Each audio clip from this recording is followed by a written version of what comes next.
우리에게 꿈이 있다고 하는 것은 세상을 다르게 보는 눈이 생기는 거예요. 결국엔 자기가 바라보는 그 미래를 향해서 살아가는 것이 우리 인간들의 모습이 아닌가 싶습니다. 예수님 시대에도 사람들이 꿈꾸는 세계가 있었어요. 그 꿈꾸는 세계가 뭐였을까요? 로마의 압제로부터 우리가 벗어나서 독립된 나라를 만드는 것, 마음껏 예배드리는 나라를 만드는 것, 그 속국에서 벗어나는 것, 정치적인 독립을 하는 것, 이것이 그 당시 예수님 당시에 많은 사람들이 생각하고 있었던 그들의 꿈이었어요. 그런데 예수님께서 나타나셔서 그런 꿈 말고 새로운 걸 말씀해 주기 시작했습니다. 너희가 꿈꾸는 그 세계 말고 그거보다 더 멀리 있는, 그거보다 더 진정성이 있는 나라를 생각해 보아라. 그 너머에 있는 것을 바라보아라. 그 나라가 어떤 나라죠? 바로 하나님 나라예요. 하나님 나라. 하나님 나라. 너희들이 꿈꾸는 이 세계의 그런 정치적인 어떤 세계를 말고 그런 세계 너머에 있는 하나님 나라를 꿈꾸어라 라고 예수님께서는 계속해서 말씀해 주고 있습니다. 마태복음 13장은 바로 그 하나님 나라가 무엇인지에 대해서 이야기하고 있어요. 오늘 우리 제자도 10번째 시간으로 우리도 꿈꿔야 하는 나라, 그것이 바로 하나님의 나라라고 하는 것을 제가 함께 같이 나누고자 하는데요. 예수님이 말씀하셨던 그 하나님의 나라는 안타깝게도 아직까지 완성되지 않았습니다. 아직까지 진행 중이에요. 우리도 그래서 똑같이 주님 말씀하셨던 그 하나님의 나라를 바라보고 꿈꾸고 그 나라를 향해서 달려가야 할 줄로 믿습니다. 그 하나님의 나라가 무엇인가 지금부터 한번 차근히 또 살펴보도록 하겠습니다. 자, 하나님의 나라, 예수님께서 말씀하신 하나님의 나라는 어떤 곳일까요? 그것이 어떤 장소일까요? 우리가 눈으로 볼 수 있는 그런 곳일까요? 이것에 대해서 누가복음 17장 20절 21절에 보면 이렇게 말씀하고 있습니다. 우리 함께 같이 읽겠습니다. 시작. 하나님의 나라가 어느 때에 임하나이까 묻거늘 예수께서 대답하여 이르시되 하나님의 나라는 볼 수 있게 임하는 것이 아니요 또 여기 있다 저기 있다고도 못하리니 하나님의 나라는 너희 안에 있느니라. 아멘. 여러분, 이것이 하나님의 나라의 본질이에요. 하나님의 나라가 어디 있다고요? 우리 안에 있다. 여기 있다 저기 있다, 저기로 가면 돼요, 이쪽으로 가면 돼요. 그게 아니에요. 시간과 공간을 초월해서 지금 너희 마음속에도 하나님의 나라를 이룰 수 있다. 어떤 영토나 제도에 대한 문제가 아니라 우리 마음의 문제라는 거. 하나님의 나라는 우리의 마음의 문제. 그러면 구체적으로 하나님의 나라가 우리 마음에 있다는 게 무슨 뜻일까요? 여러분, 마음에 하나님 나라가 있으십니까? 이거 뭐예요 이게? 이 하나님 나라가 내 마음속에 있다는 게 무슨 뜻일까? 이것에 대해서 사도 바울이 이렇게 이야기합니다. 로마서 14장 17절 함께 읽겠습니다. 하나님의 나라는 먹는 것과 마시는 것이 아니요 오직 성령 안에 있는 의와 평강과 희락이라. 아멘. 하나님의 나라는 뭐라고요? 의와 평강과 희락이라. 이 세 가지가 있으면 여러분 마음속에 지금 이 순간에도 하나님의 나라가 완성되었다는 거예요. 그러나 이것이 없으면 하나님의 나라가 아직 임하지 않은 거예요. 내 마음속에 뿐만이 아니라 우리 안에, 우리 공동체 안에, 우리 대한민국 안에 과연 하나님의 나라가 있는가? 자, 그러면 의와 평강과 희락이 무엇이냐? 하나씩 한번 잠깐 보겠습니다. 의를 뭐라고 얘기할 수 있을까요? 하나님의 의. 하나님의 의가 있는 사람을 뭐라고 말할 수 있어요? 의인이라고 말할 수 있는 거예요. 의인, 그렇죠? 하나님의 의가 있는 사람을 의인이라고 이야기합니다. 여러분, 의인 많이 들어봤죠? 어떤 사람이 의인이에요? 예수님의 십자가의 보혈로 자기의 모든 죄를 사함받은 사람, 그 사람이 하나님의 의인인 줄로 믿습니다. 죄인의 반대 개념이잖아요. 여전히 우리는 죄인이지만 주님이 우리를 의인이라고 불러주셨어요. 왜? 예수님의 십자가의 보혈을 우리가 덮었기 때문에, 그 죄사함을 얻었기 때문에 우리는 더 이상 죄인이 아니라 의인인 줄로 믿습니다. 그러니까 하나님의 의가 하나님 나라를 이룰 것이다 라고 하는 것은 여러분 마음속에, 너희의 마음속에 예수 그리스도의 보혈로 거듭났느냐 하는 것을 묻는 것입니다. 여러분 하나님을 믿으십니까? 예수님의 십자가의 보혈로 거듭나셨습니까? 아멘. 그렇다면 여러분은 의인이에요. 여러분 의인이기 때문에 우리 안에는 의가 있는 거예요. 교회 밖에 있는 사람, 아직까지 하나님을 모르는 사람들은 그런 의를 소유할 수가 없겠죠. 그러니까 하나님 나라가 임하지 않는 거예요. 자, 그러면 예수 믿는 사람들, 우리는 하나님의 나라가 이루어졌어요. 3분의 1만, 3분의 1. 자, 나머지 또 3분의 1은 뭘까요? 두 번째는 평강이라고 그랬어요. 평강. 너희 안에 평강이 있을 때 하나님의 나라가 너희 안에 임하게 될 것이다. 평강이라는 단어가 굉장히 중요합니다. 이것이 헬라어로 에이레네입니다. 에이레네. 에이레네가 있느냐? 에이레네가 뭐냐면 이것이 바로 질서와 조화예요. 질서와 조화. 우리 안에 질서와 조화가 있느냐? 여러분이 그냥 이렇게 가만히 생각하면 마음의 평강이 뭔가 질서 있는 거예요. 우리 가족도, 우리 또 자녀들도 모든 게 이렇게 딱 질서 정연하고 조화를 아름답게, 조화를 이룬 걸 보면 아름답다고 느끼죠. 그런 게 있으면 에이레네 상태, 그게 하나님의 나라예요. 이거를 조금 더 우리가 쉽게 설명하기 위해서 우리말에 뭐가 있냐면 다움이라고 하는 것이죠. 다움 아시죠? 학생이 학생다워야지, 그때 쓰는 말이에요. 학생답다. 선생님이 선생님다워야지. 성도가 성도다워야지. 여러분 어떻습니까? 남편은 남편답습니까? 아내는 아내답습니까? 그렇다면 그 가정은 에이레네가 있는 거예요. 질서와 조화가 있는 거예요. 서로 자기의 역할을 잘 감당하는 거.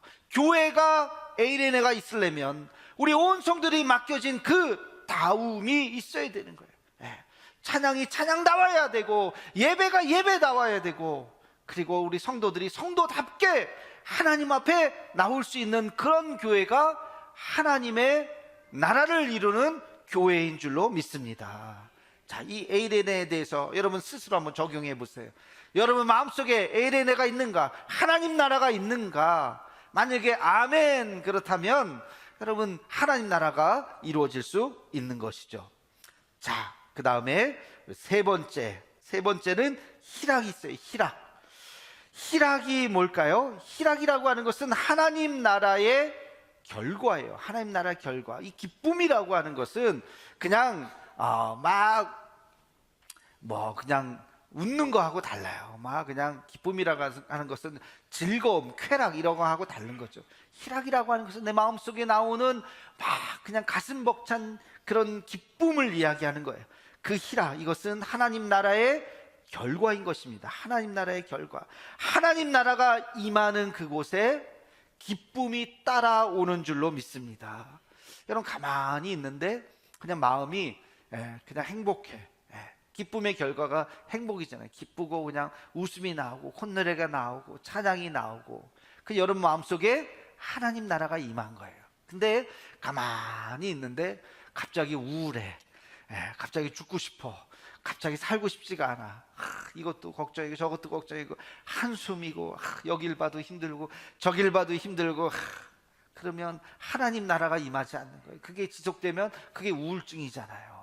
그러면 안 돼. 내 마음속에 하나님 나라가 임해야 되는 거예요. 그럴 때 나도 모르게 기쁘고 그냥 짜증이 안 나고 그냥 마음의 여유가 생기게 되는 것이죠. 이게 희락이다라고 하는 것입니다. 이게 하나님 나라의 본질인 거. 하나님 나라는 멀리 있는 것이 아니에요. 내가 악착같이 열심히 노력해갖고 나중에 내가 1년 후에 5년 후에 내가 하나님 나라를 얻어야지, 그런 게 아니라는 거예요. 지금 이 순간에도 하나님 나라가 임할 수 있는 줄로 믿습니다. 내 마음속에 내가 예수 그리스도의 보혈로 거듭났다면, 주의 십자가의 은혜가 내게 있다면, 의의를 이룬 거예요. 내 안에 에이레네가 있다면, 내 안에 평안이 있다면 하나님의 나라예요. 그리고 그로 인해서 내 안에 기쁨이 있다면, 찬송이 나온다면 여러분 마음속에 하나님의 나라가 임하는 줄로 믿습니다. 자, 근데 여기서 두 번째 아주 중요한 질문을 해야 돼요. 이 하나님의 나라가 내 마음속에 이루어졌다면 이것이 내 마음속에 있고 끝나는 것이 아니에요.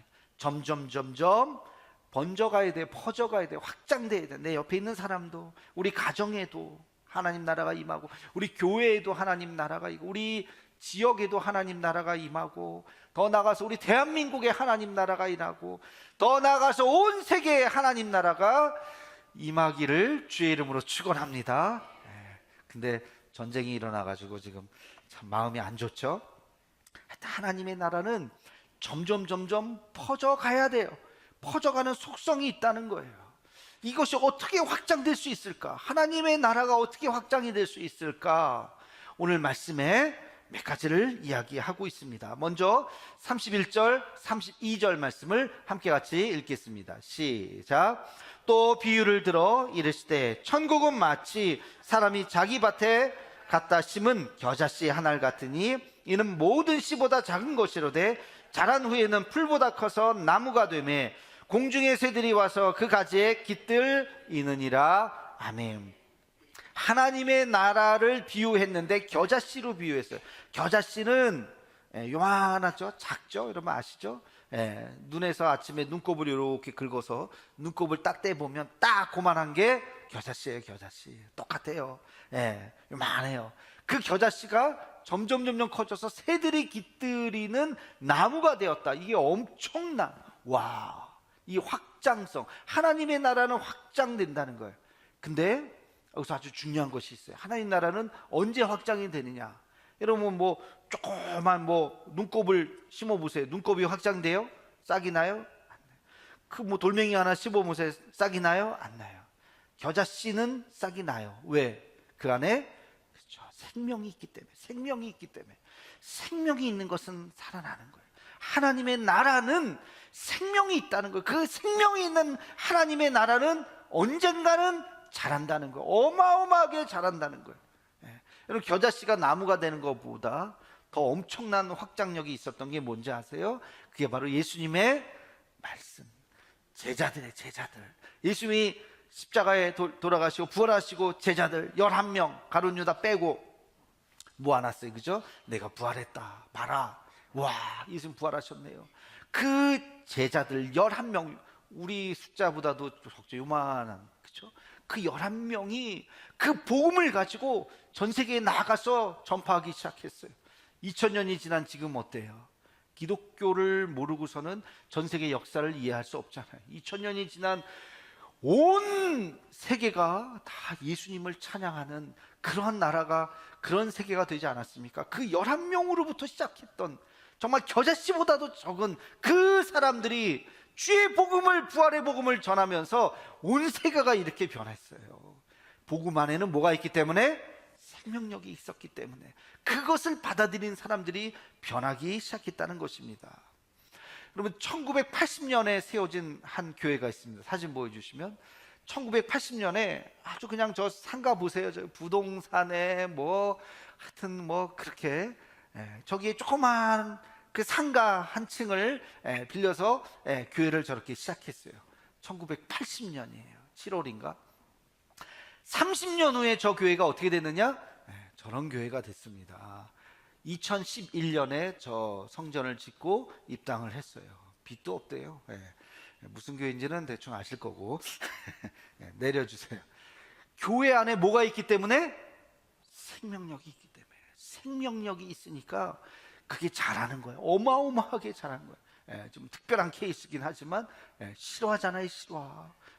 그렇게 상가에서 조그맣게 시작했던 그 교회가 주의 복음을 전하니까 30년 만에 어마어마하게 큰 성전을 지을 수 있는 생명력이 있기 때문에 그렇다.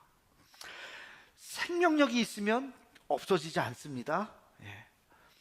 여러분 이 생명이라고 하는 것은 사라지지 않아요. 예수 그 생명을 가지고 있으면 나는 길이요 진리요 생명이니, 예수 생명은 우리를 점점 더 확장시키는 줄로 믿습니다. 그 생명을 가지고 신앙생활하는 우리가 되기를 주의 이름으로 축원합니다. 자, 하나님의 나라는 두 번째, 어떻게 이것이 번질 수 있을까? 33절 말씀을 함께 읽겠습니다. 시작. 또 비유로 말씀하시되 천국은 마치 여자가 가루 서말 속에 갖다 넣어 전부 부풀게 한 누룩과 같으니라. 아멘. 누룩에 비유했어요. 천국은 누룩과 같다. 빵을 만드는 누룩을 넣었더니 빵이 쫙 부풀었다는 거예요. 이것은 천국이 아주 중요한 원리. 천국이 어떻게 이렇게 퍼져나갈 수 있을까? 바로 이 누룩의 역할 때문이다. 누룩은 뭘까요? 누룩은 피와 눈물이에요. 피와 눈물, 사라지는 거, 희생을 얘기하는 거. 누룩 자체가 피와 눈물이 되어서 사라질 때 그 빵이 부풀게 되는 거예요. 마태복음 5장 16절에 보면 이런 말씀이 있어요. 이같이 너희 빛이 사람 앞에 비치게 하여 그들로 너희 착한 행실을 보고 하늘에 계신 너희 아버지께 영광을 돌리게 하라. 착한 행실을 보고 하나님께 영광을 돌리게 하라. 이 착한 행실, 우리의 희생과 헌신과 눈물과 땀을 통해서 사람들이 예수님을 바라보게 된다는 것입니다. 여러분, 역사적으로 아주 신기한 게 있죠. 로마가 200년 동안을 핍박을 했어요. 대박해를 하고 완전히 기독교인들을 싹 다 잡아다가 죽이고 비참하게 고문하고, 그런 세월이 초대교회에 200년 동안 있었잖아요. 그러다가 갑자기 200년이 지나고 313년에 기독교를 공인했어요. 우리는 갑자기라고 생각하지만 그 사이에 과연 무슨 일이 있었느냐. 2세기, 3세기에 로마에 엄청난 전염병이 있었어요. 우리 코로나 같이. 우리가 그걸 경험 한번 해봤잖아요. 그게 얼마나 끔찍했던 시간이었는지. 2세기, 3세기에 전염병이 있어요. 그들은 원인도 몰랐을 거예요. 이게 갑자기 몸이 이상해지고 뭐 그러면 나 격리하고 죽어서 시체를 수습해야 되는데, 자기 가족의 시체를 수습해야 되는데 그걸 만지면 안 되는 거예요. 또 내가 옮고 그러면 또 이 마을이 난리가 나니까 죽어서 썩어 문드러져도 갈 수가 없는, 바로 그때 어떤 사람들이 나타나서 시신을 수습해주고 화장을 해주고, 그리고 죽어가는 사람들을 돌보고 먹을 것을 갖다 주고, 그 사람들이 등장하기 시작했다는. 그 사람들이 누구예요? 기독교인들이에요. 자기의 목숨을 걸고. 뭐 기독교인들은 안 죽습니까? 똑같이 죽어요. 그러나 죽음을 감수하고 죽어가는 사람들을 돌봐주었다는 것, 그 모습이 얼마나 감격스럽겠어요. 얼마나 감동적이었겠어요. 야, 우리는 감히 죽을까봐 벌벌 떨어서 가지도 못하는, 날아도 못하는데, 그런데 기독교인들이 가서 그들을 도와주고 수습을 하는구나, 이 소문이 쫙 스며들게 되었던 거예요. 그들의 그 희생, 그게 바로 누룩이죠. 누룩. 그래서 로마가 기독교를 받아들이게 되었던 결정적인 역할을 하게 되었던 것입니다. 예수님이 말씀하셨던 이 하나님의 나라, 하나님의 나라를 예수님이 이 세상에 전파하기 위해서 예수님께서 택하신 방법이 뭐죠? 십자가잖아요. 십자가. 내가 뭐 그 힘으로 그냥 왕으로, 로마의 황제로 내가 가가지고 무슨 법을 선포하고 그런 게 아니잖아요. 예수님이 십자가로 희생하시고 그냥 너무나도 안타깝게 십자가에 죽었어요. 불쌍하게 죽었어요. 그러나 그 십자가의 방법이 세상을 변화시켰다고 하는 것, 희생과 헌신.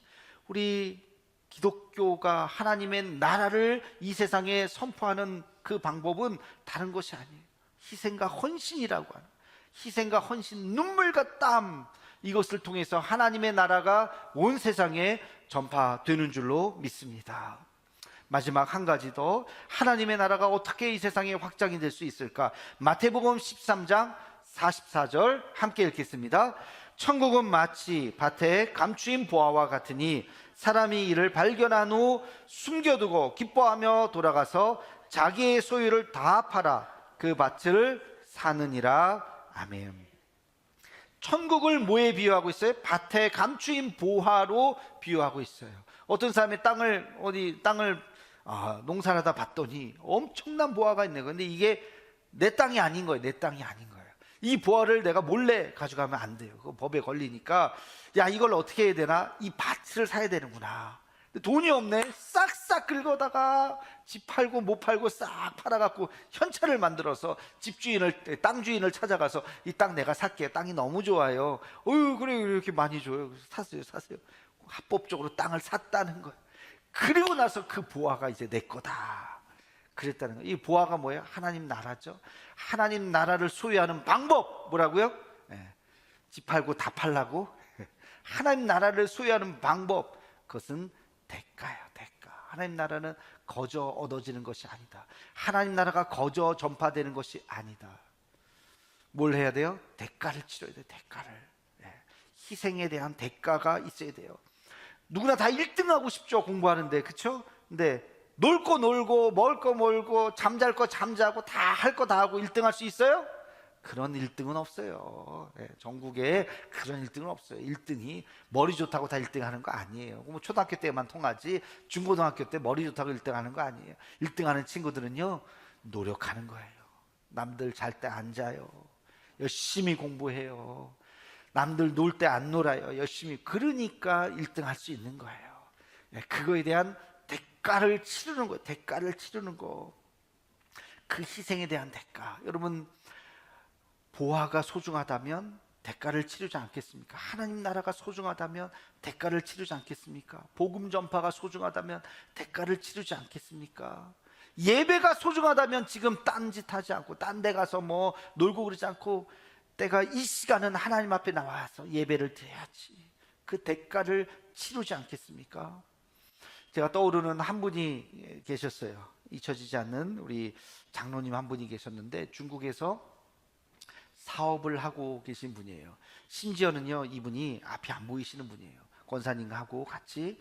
근데 중국에서 청바지 사업을 굉장히 크게 하시는 분인데 아주 신실한 분이죠. 근데 이분이 피택 장로가 되었어요. 4개월 동안 장로 교육을, 이제 임직자 교육을 받아야 되는데, 저희 교구셨는데 제가 걱정이 됐어요. 이거 빠지면은 이거 담임 목사님이 이거 안 될 텐데 걱정이 돼서, 우리 피택 장로님 축하드리고, 근데 이제 앞으로 4개월 동안 임직자 교육이 굉장히 빡세요. 이거 빠지면 안 되는데 어떡하죠?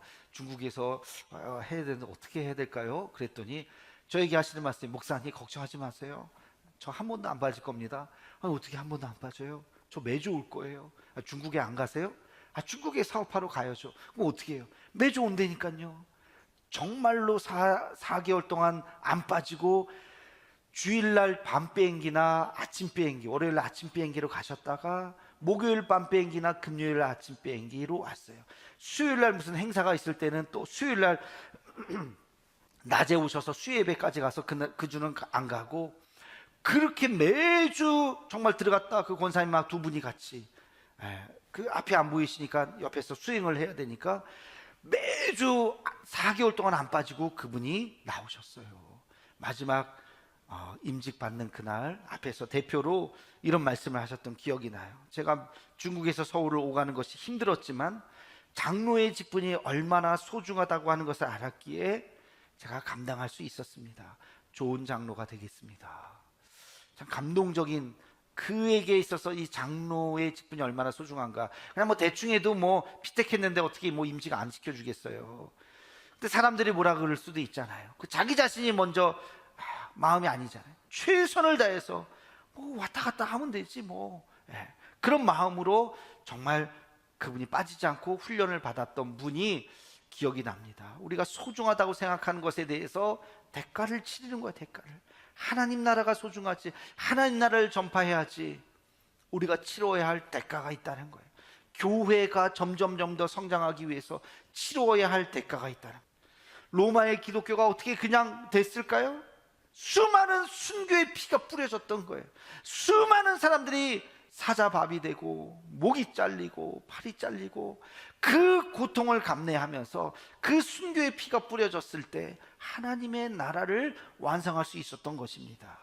하나님 나라는 그런 거예요. 하나님 나라는 의와 평강과 희락, 오늘 이 시간에도 나에게 주어질 수 있는 것입니다. 그러나 이 하나님의 나라가 내 옆에 있는 사람, 내 주변에 있는 사람, 더 나아가서 온 세계에 전파되기 위해서는 이런 희생과 헌신, 그리고 그 안에 있는 생명력이 있어야 하는 것입니다. 이 하나님의 복음을 들고 예수님의 제자답게 이 하나님의 나라를 전파할 수 있는 우리 모두가 되기를 주님의 이름으로 축원합니다.